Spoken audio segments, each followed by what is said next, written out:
I'm not from Ngeyo. I'm from Kisumu. I work with a small NGO that brings water tanks to remote villages. That's how I ended up in that strange place. It started like any other job. A man from the region told us about a village deep in the forest, near the border of Uganda. He said they needed help. Their borehole had dried up. We loaded our truck and drove in. The road to Ngeyo was bad. Real bad. Trees leaned over like they didn't want us to pass. My driver, Peter, kept saying we should turn back. But I told him we couldn't waste fuel for nothing. So we pushed through. We arrived in Ngeyo just before sunset. It was quiet. Too quiet for a place with people. No goats. No children laughing. Just old wooden huts, and smoke rising from cooking fires. The people came out slowly, like they were watching us from inside. They didn't smile. They didn't greet us. They just stared. A tall woman stepped forward. Her skin looked dry, like bark. She asked me in a low voice if we had water. I nodded and pointed to the tank. "We'll install it tomorrow," I said. She didn't reply. Just turned and walked back.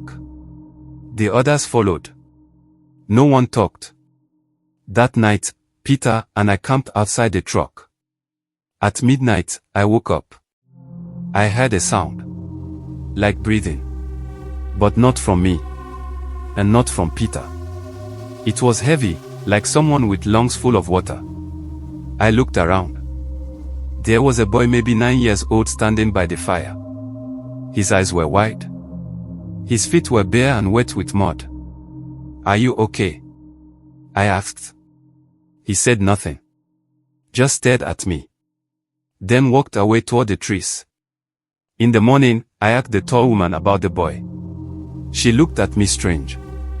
"There are no children here," she said.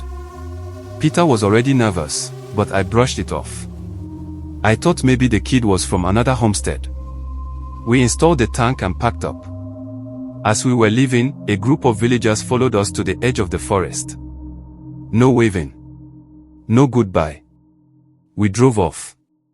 2 days later, I got a call from another team. They were doing follow-up work. I told them about Ngeyo. They said, "Where?" I repeated the name. They said no such village was listed on their route. I pulled up the GPS log. The place we went wasn't on the map. A week later, I got sick. Fever. Chills. Nightmares.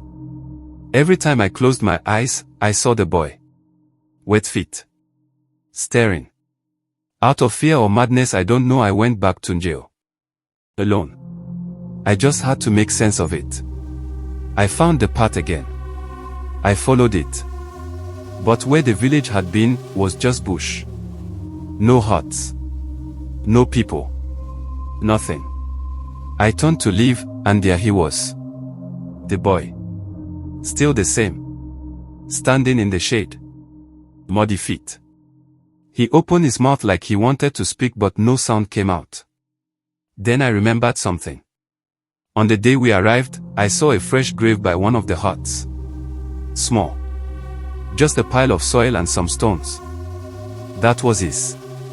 I know it now. I ran. I don't remember how I got back to the truck. I don't know how I drove out. But I haven't been the same since. And I swear sometimes, when it rains, I still see small muddy footprints outside my window.